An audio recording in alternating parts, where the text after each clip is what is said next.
Bom dia, boa tarde, boa noite. Estamos aqui no podcast realizado pela Média Assina. Meu nome é Thaís. Eu sou Luísa. E nós estamos aqui com a nossa convidada, a doutora Lisa Leocádio.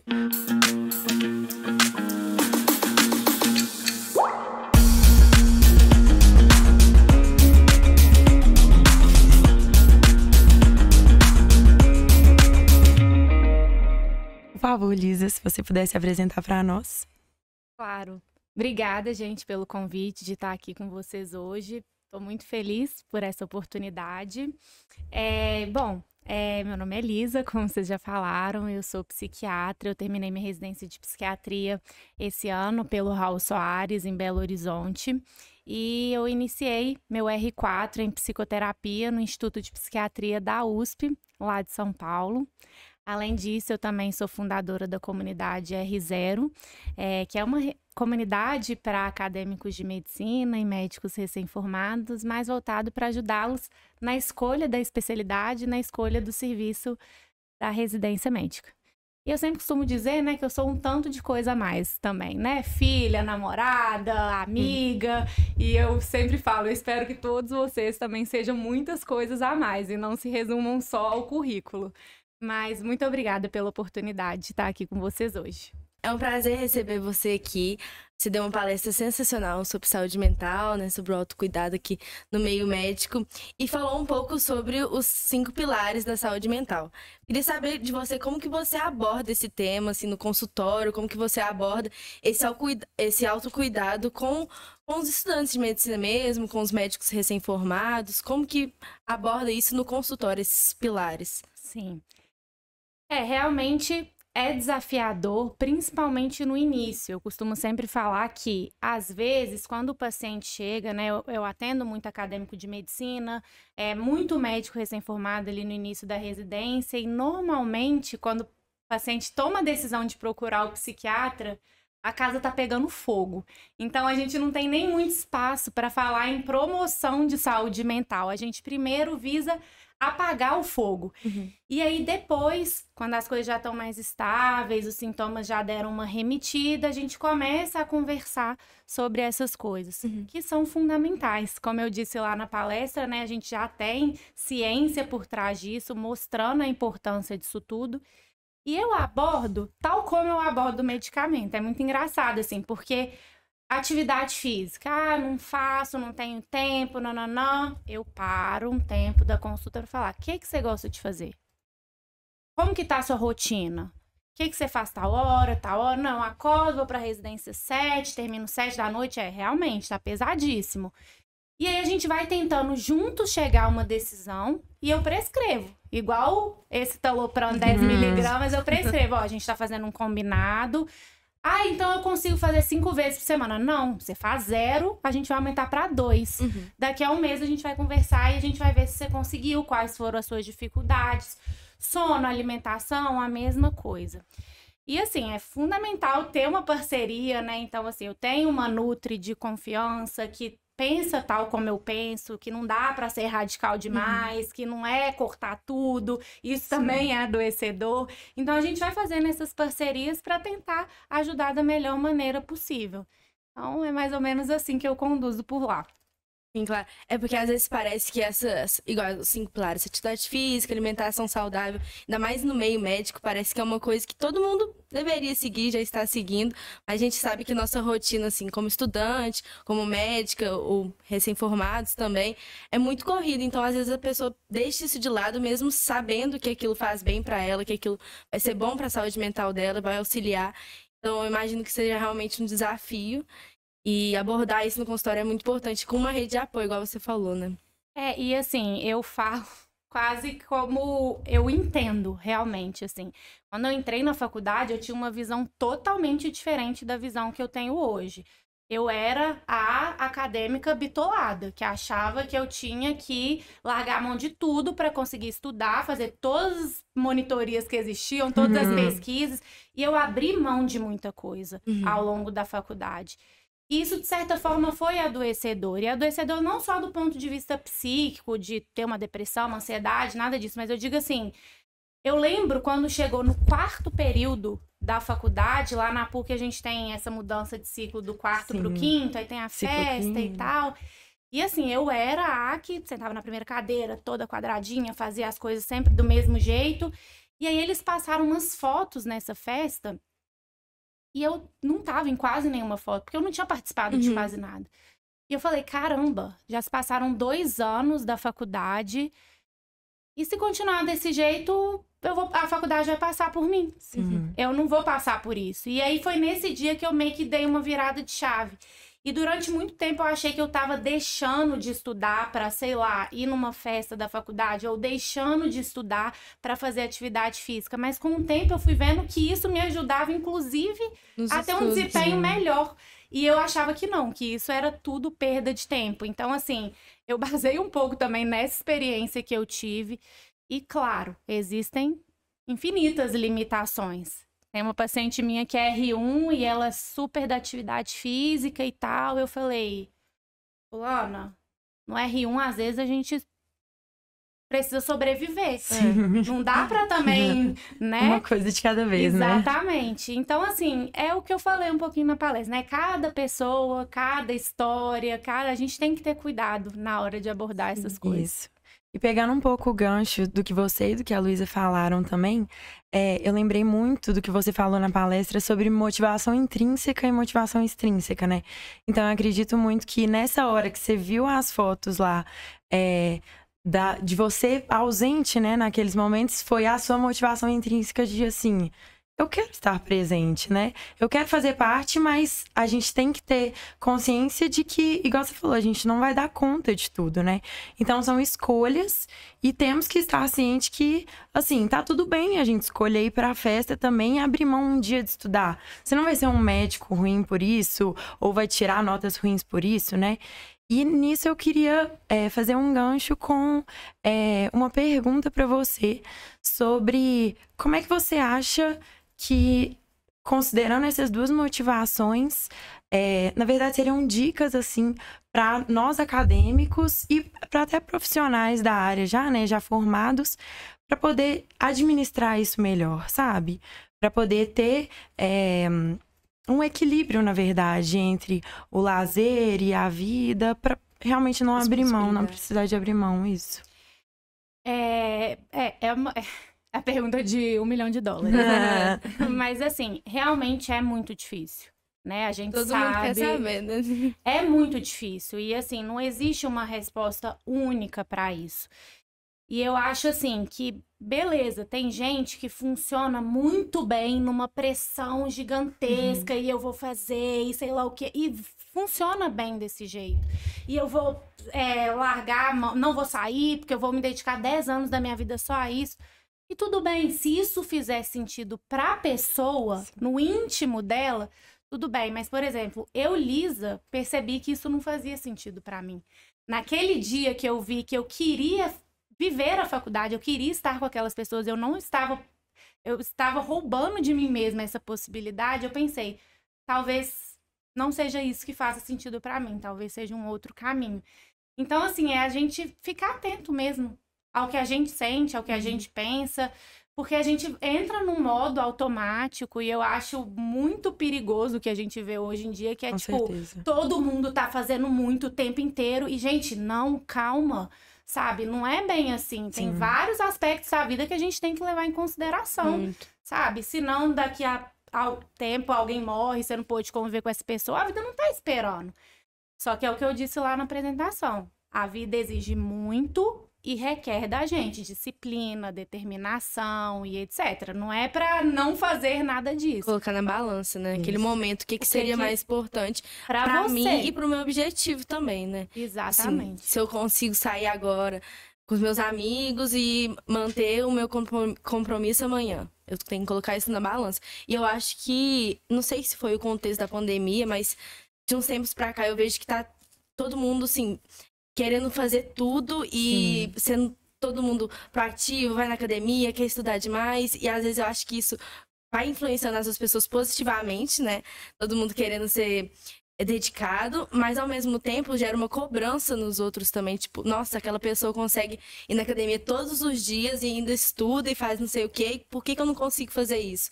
Ainda mais a gente no meio, nos estudantes de medicina, tem muito essa pressão de, tipo, ir bem na faculdade e manter a saúde mental. A gente sabe que a grade curricular é muito extensa, né? A carga horária, então é importante realmente colocar na balança e cada pessoa vai conseguir de um jeito.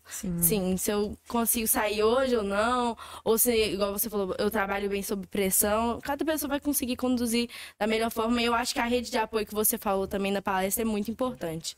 Dentro da faculdade, fora da faculdade, manter isso é muito importante. E tem... Você falou uma coisa assim que pra mim é o X da questão e que realmente é o que brilha meus olhos pra falar sobre, porque assim, quando a gente entra no Instagram... É isso que eu ia falar, as redes sociais, perfeito. Exatamente. A quantidade de médico, acadêmico de medicina que dá conta de tudo, eu acho assim admirável. Eu falo, meu Deus, que legal que essa pessoa consegue isso. Mas eu também vejo o outro lado. Que a gente chega no consultório pra mim, por exemplo, com um transtorno alimentar e fala, no Instagram as pessoas têm certeza que minha vida é perfeita. Exatamente. Que eu sou saudável e sei lá o quê. E a pessoa está doente psiquicamente. Então, assim, é tentar reconhecer também o preço que você tá pagando pra viver o que você tá vivendo. Se esse preço é um preço justo pra você, ótimo, vida que segue, muito legal. Agora, se esse preço for um preço alto demais... talvez não faça tanto sentido assim. Sim, com certeza. E então, fala pra gente, né, pro pessoal, um conselho, como que a gente consegue manter, assim, claro, depois de tudo que a gente falou, rede de apoio, todos esses pilares, mas um conselho de você, como que você lidou com isso quando você era acadêmica, durante a residência, assim, um conselho como se fosse... aquilo que você pode oferecer de melhor pra eles falar agora, depois de tudo isso. Gente, eu vou ser meio clichê, mas assim, terapia. Sempre. Vendendo peixe aí. Mas é porque é verdade, assim. Se eu puder escolher uma coisa só, eu acho que a melhor forma da gente se conhecer, de realmente compreender as nossas necessidades emocionais básicas, que às vezes a gente não sabe. A gente não para pra pensar sobre isso. A gente vai vivendo e não para pra pensar sobre isso. É o autoconhecimento mesmo, né? E a terapia, ela proporciona mais do que o autoconhecimento, que ela possibilita você entender a sua história sobre uma outra perspectiva que você não tinha ainda, sabe?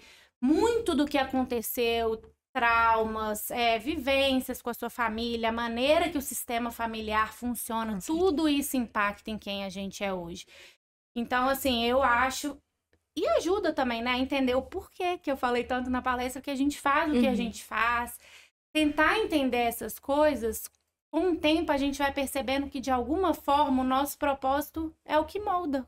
O que a gente faz, como a gente faz, com quem a gente faz. Então, assim, pra mim, eu particularmente, a terapia sempre me ajudou muito. E eu acho que eu ter ido pra essa área foi por perceber realmente o tanto que me ajudou. E ajudar então, as quem pessoas não faz, também. fica a dica. Com certeza. Outra coisa que a gente... eu acho que não foi abordado ainda aqui, mas que cabe muito a gente falar, que são os estigmas realmente ainda associados ao cuidado com a saúde mental, né? A questão de, assim, a gente sabe que atualmente o assunto de saúde mental, você falar que frequenta uma terapia, por exemplo, já é uma coisa muito mais normalizada do que era antes, né? Mas a gente ainda sabe que, igual você mencionou, a Luísa também, das redes sociais, e o tanto que a gente sabe que as pessoas se comparam, até, eu acho que o medo da pessoa de expressar a vulnerabilidade dela, sabe? De mostrar que, num dia X, ela não tá bem, mas que tá tudo bem não tá bem, né? Que ela não deu conta de fazer uma determinada coisa, né? E que isso acontece sempre, né? Com todo mundo. Então, relacionado a esse estigma, você acha que isso, assim, acontece com todo mundo, né? Não apenas em pessoas tipo assim, fora da área médica, como também com os médicos, né? Então, assim, eu queria saber o que você acha sobre a perspectiva realmente de, tipo, a gente sempre buscar falar sobre isso, sabe? Abordar esse assunto e buscar, tipo, desmistificar mesmo, sabe? A importância disso. Eu me vejo numa certa responsabilidade, assim, de falar da saúde mental, que é a saúde mental, a psiquiatria que eu acredito, sob uma perspectiva que não é essa perspectiva barata de faça atividade física e você vai ser feliz e você vai resolver seus problemas. Não. Às vezes a pessoa faz atividade. Já aconteceu de paciente chegar pra mim e falar: Liz, eu sei que a atividade física ajuda com a minha ansiedade. Eu faço atividade física todo dia e eu continuo ansiosa. O que você vai fazer com isso? E realmente, assim, as pessoas começam a achar que existe uma solução muito fácil e vai adiando, postergando, procurar alguma forma de ajuda. E aí, às vezes, quando a pessoa procura exatamente porque, falaram que era só eu fazer atividade física, ou falaram que era só eu dormir bem, então eu vou fazer isso, isso vai resolver. Quando a pessoa procura, o caldo já transbordou de tal forma que, assim, tá muito pior do que poderia ser se ela tivesse reconhecido essa necessidade previamente. Acho que esse estigma tem diminuído um pouco, né? As pessoas hoje em dia procuram psiquiatra, terapia de uma maneira mais tranquila do que era antigamente, que assim, nossa, pra minha avó, sei lá, era loucura, né? Essa é coisa de louco. Sim. Mas assim, as pessoas ainda não compreendem muito bem, né? Fulano tá feliz, então ele não tá deprimido, sabe? Eu acho que tá desalinhado isso socialmente. Então, eu acho que é importante a gente ter espaço para falar sobre isso, de que tudo bem, se precisar de ajuda, vai ter momento que você vai precisar. Não é uma responsabilidade só sua, não é você que está totalmente no controle da situação, a vida pode estar muito difícil, muita pressão. Então, assim, acho que a gente falar sobre isso, conversar sobre isso, é assim, talvez um início aí para a gente mudar essas perspectivas. Eu acho que as redes sociais, nesse ponto, também têm crescido e têm ajudado. Também tem essa parte de mostrar só a perfeição, minha vida perfeita. Mas eu vejo também várias pessoas falando, mostrando o lado ruim também, aquele dia que tá triste, aconteceu alguma coisa ruim, mostrando, faço terapia. Eu acho que o lugar das redes sociais, assim como você tem seu perfil também, é muito importante porque abrange todo mundo, né? Abrange todas as faixas etárias, todo mundo tem acesso à rede social hoje em dia. Então é um ponto que eu acho que é muito bom de iniciar isso. E eu vejo que vem crescendo também. Sim, sim. E eu acho assim, eu tenho uma expectativa que a longo prazo, esse fazer frenético, sabe? Só fazer, acordar 4 horas da manhã, estudar até 11 e tal. Eu tenho percebido um movimento disso as pessoas começarem a entender que isso não dá para viver desse jeito. Nós não somos robôs, nós somos seres humanos. Tem dia que a gente vai estar cansado. Infelizmente, a gente vai descansar. Ou felizmente, né? Então, eu não sei se é um viés meu de consultório, de conversar com essas pessoas, mas eu tenho percebido uma mudança. E isso me deixa muito feliz, porque eu acho que esse ambiente do fazer sem pensar, eu acho que ele é muito adoecedor. Gente, tá um mosquito. Andando aqui toda hora. E aí, pode mesmo. Ele gostou dessa região aqui. Liz, então agora, conta um pouco pra gente. Como que foi a sua jornada até a psiquiatria? Como é que você tomou essa decisão? Como que, assim, eu acho que você falou um pouco que fazer terapia aflorou isso um pouco em você. Como é que começou tudo? Gente, eu vou ser muito sincera. E eu entrei na faculdade de medicina, eu entrei querendo psiquiatria. Olha só. E aí eu queria e tal, primeiro período, eu queria psiquiatria, acho, por eu fazer terapia mesmo, eu acho que isso teve uma influência. E aí eu até comecei a fazer minha iniciação científica, foi voltada para depressão e foi voltada para a percepção da comunidade acadêmica a respeito do transtorno e tal. Me dediquei a ela a faculdade inteira, mas logo ali no terceiro período, não sei o que aconteceu, mas abriram outras possibilidades na minha cabeça. E isso foi muito legal. Porque eu não fiquei agarrada só nisso e tipo, eu não preciso Conseguiu saber conhecer outras pediatria áreas porque eu quero psiquiatria. Não. E aí, quem me conhece sabe que eu quis todas as especialidades, menos cirurgia e gel. O resto, eu quis tudo, até patologia. Pra vocês terem noção, eu fundei a liga de patologia na faculdade. Gente. Nada a ver. Mas, então eu quis um pouco de tudo, assim. E no internato de saúde mental, lá na PUC, a nossa formação em saúde mental é muito forte, assim. A gente tem muitas disciplinas e tal. E no internato de saúde mental, eu falei, meu Deus, tá doido. Eu não quero isso pra mim, não. É muito pesada, a carga mental é muito alta, eu não sei se eu dou conta e tal. Eu falei, vou fazer clínica médica.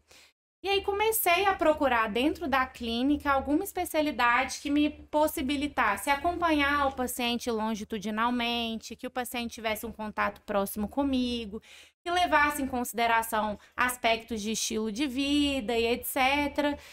E aí, gente, eu pensei em fazer hematologia. E aí o caminho era clínica, eu ia fazer hemato, e eu queria abordar com o paciente hematológico conceitos de saúde mental. Será por quê, né? E aí eu fui para o internato de clínica, que era assim, ou vai ou racha, agora eu vou decidir, já era 10º período. E aí eu, lá no internato de clínica, todos os meus pacientes tinham alguma questão psiquiátrica. Todos. Assim, tinha uma paciente que internava, sei lá, ela internou 20 vezes nos últimos 6 meses, e aí revirava ela inteira, e aí não sabia se era transtorno factício, não é? E aí todo mundo, a Lisa acompanha esse paciente. Aí tinha uma outra esquizofrênica grave e tal, totalmente abandonada pela família, a Lisa acompanha esse paciente. E eu falei assim, gente, se isso aqui não é um sinal, nada mais é. E eu amava acompanhar esses pacientes. E aí eu falei assim, talvez a realidade da psiquiatria não seja só a realidade do internato, né? Que eu vivi, né? Era um contexto totalmente diferente. E aí, por isso que é tão importante a gente ter acesso ao residente, ao especialista, para você conversar. Porque, assim, a faculdade abre uma frestinha pra gente. A gente dá uma olhadinha na especialidade. O que vem por trás é um mundo, né? A psiquiatria mesmo, a gente tem desde a psiquiatria intervencionista, que é estimulação magnética transcraniana, ECT, ketamina, que são procedimentos, até o que eu amo, que é consultório. Minhas consultas com os pacientes duram 2 horas, eu pergunto tudo da vida dele. Então, assim, é um universo. Então, aí eu bati o martelo e falei, não é clínica, é psiquiatria, vou aceitar que dói menos. E assim, gente, eu espero que vocês achem a especialidade, porque eu falo, foi o X mais certo que eu fiz.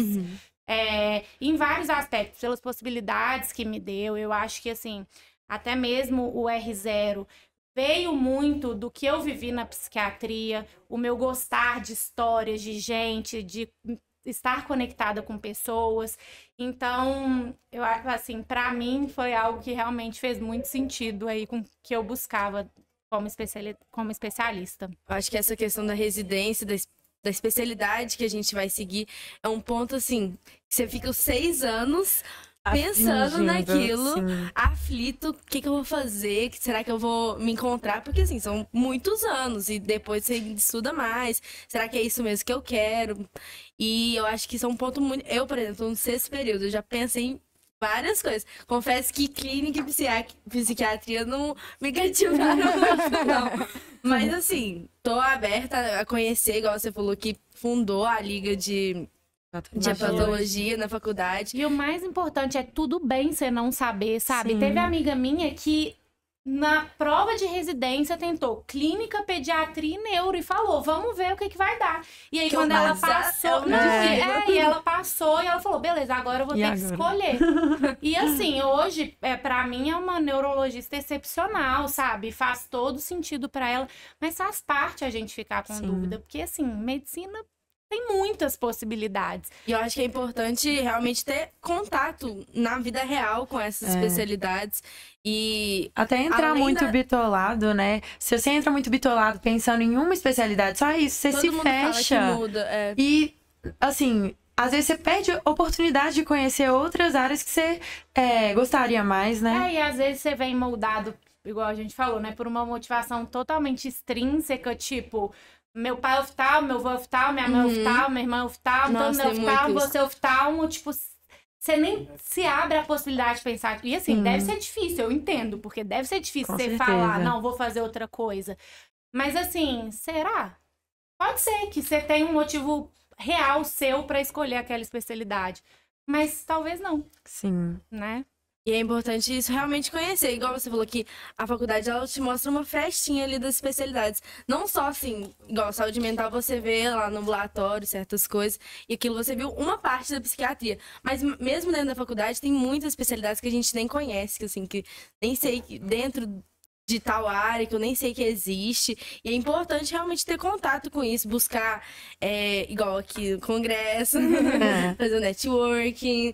Então, conhecer mesmo por fora da faculdade, buscar isso. Como que, na sua graduação, como que era? Você participava desses eventos, organizava também?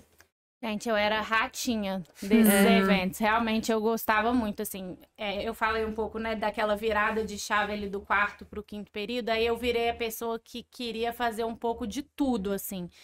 Então, enfim, monitoria, variadas, assim, coisas aleatórias. Mas eu tinha uma coisa pra mim. Eu falava assim, eu não vou fazer nada só pelo ponto da residência. Com certeza. E assim, eu super entendo quem faz, mas eu tinha a possibilidade de escolher dentre as minhas opções. Então, assim, eu falei, sei lá, passei num projeto de extensão que era com criança, falei, gente, não faz nenhum sentido, eu não vou fazer. Sim. Então, assim, eu tentei moldar ali minha formação extracurricular com coisas que de alguma forma me acrescentariam. E muita coisa eu gostava de fazer, então era muito legal, assim, esse lado. Então eu participei de muita monitoria, eu fundei a liga, eu ajudava a organizar muito evento na faculdade, eu fui do corpo de apoio do Congresso da SANG, que é de Sociedade Acadêmica de Medicina aqui de Minas Gerais, que realmente, para mim, eu acho que foi... Eu não sei como foi a experiência para vocês estarem nesse congresso aqui agora na organização, mas para mim, quando eu fui dar sangue, foi muito enriquecedor, porque eu conheci gente que, assim, até hoje, outro dia eu precisava de uma consulta urgente e tal, eu entrei em contato com a menina da sangue, e ela é residente, e aí ela falou, não, Lisa, pode deixar, eu resolvo. Então, assim, são laços que ficam, e não só para ajudar, mas, assim, pessoas diferentes, conhecer maneiras de trabalhar diferente. Nossa, isso traz um aprendizado que, assim, não tem livro que ensina. Então, eu participei de um cadinho de coisa. Muito congresso, muito evento acadêmico, e isso eu incentivo demais, porque eu acho que é um aprendizado muito único. Lisa, para finalizar, conta um pouco pra gente sobre a sua residência e sobre o seu projeto R0. Bom, eu fiz residência no Raul Soares, né? O Raul Soares, ele é um hospital psiquiátrico aqui em Belo Horizonte. Foi o primeiro hospital psiquiátrico que a gente teve no estado. Então, é um hospital 100% SUS. Então, a gente é um hospital de referência, né? De atenção terciária para pacientes do estado inteiro.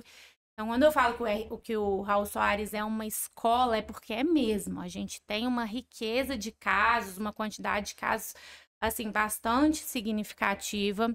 E é uma residência muito tradicional. Então, assim, o corpo de preceptores é muito sólido e isso é, assim, muito legal. Eu sentia que o Raul, ele tinha características que não estavam totalmente alinhadas com as coisas que eu achava que eu gostaria de viver a longo prazo. E aí, ao perceber isso, eu comecei a buscar outras coisas fora da residência. E, assim, a residência é uma bolha, que se você ficar ali, você só fica ali. Então, eu comecei a pensar em cursos em outros lugares que eu poderia fazer para ter uma perspectiva diferente.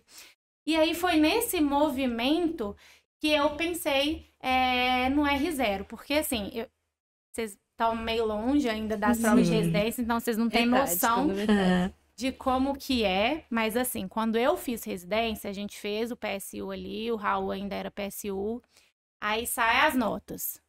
E aí, você precisava de saber quem ia querer qual lugar para você conseguir lançar a nota, e eu precisava saber qual lugar que eu ia querer baseado na nota que eu tinha.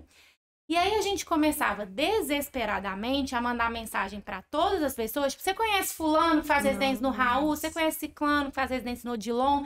Mandar mensagem para essa pessoa, tipo, oi fulano, tudo bem? Talvez eu passe lá no Raul, eu tô na dúvida se eu vou pro Raul ou pro Odilon, você pode me contar um pouquinho como que é o Odilon? E assim, era um baita trabalho. E assim, isso porque era o PSU, eu tinha, sei lá, 5 serviços. Hoje em dia, com o Enari, a gente tem trocentos serviços que a gente nem sabe que existe. E muitos serviços muito bons. E aí, ao longo do meu R1, muita gente foi chegar na prova de residência e começou a me perguntar, você conhece residente de tal lugar? Você conhece residente de psiquiatria de tal lugar? E aí, eu nunca esqueço que teve uma menina que chegou pra mim e falou assim, você conhece residente de psiquiatria de Vitória, no Espírito Santo? Eu falei, meu Deus, tipo assim, Vitória, sabe? Não tem nem ideia. Eu falei, não, mas peraí, que eu vou ver se eu consigo. E aí eu mandei uma mensagem pro menino que tinha estudado em Vitória. Eu falei, ele deve ter rodado com algum residente de psiquiatria em algum momento. E ele me passou o contato do coordenador da residência de Vitória. E eu falei assim, gente, é possível. Só precisa ter alguém pra mexer os pauzinhos. E aí eu falei, se eu pegar e colocar todas as minhas amigas que estavam em serviços diferentes para falar das residências delas, já vai ter muito conteúdo. Vai ajudar muita gente. Já vai ajudar muita gente. E aí eu comecei assim. O Eduardo, meu namorado, tá aqui até me zoou, porque quando eu lancei o meu vídeo do Raul Soares, eu fiquei assim, ferrou. E se só tiver meu vídeo? E se ninguém me ajudar? Ferrou. E aí as pessoas começaram a perceber, tipo, Lisa, pra mim foi muito difícil achar um residente. Eu vou falar sobre a minha residência pra facilitar. E aí o negócio foi se alimentando. E hoje, por exemplo, tem gente que conheceu a residência pelo R0 e que fala, eu quero fazer meu vídeo pra ajudar o R0.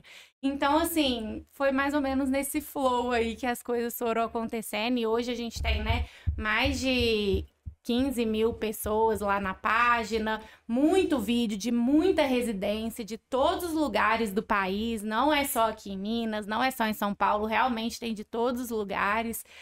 E a expectativa é crescer cada vez mais. Ai, com certeza vai, né? Virou uma super rede, na verdade, né? Eu tenho certeza que muitos R0s, igual você diz, recorrem à página, né? Para poder se saber mais e se informar, porque virou um polo de informações, né? Sim. E agora, quais que são os planos para R0, para crescer cada vez mais essa rede? Como que estão? Então, esse ano a gente vai lançar a plataforma para facilitar e ampliar essas conexões. O objetivo é que a plataforma seja lançada antes dos resultados do Enari, etc., antes das provas de residência, para facilitar a escolha dos médicos, né, ali recém-formados. Então, hoje a gente fica limitado sendo, né, a página no Instagram. Então, a ideia é ter uma plataforma para que essa conexão aconteça de maneira mais fluida e não fica dependendo só de uma pessoa, né, que no caso hoje sou eu, para fazer essas conexões acontecerem.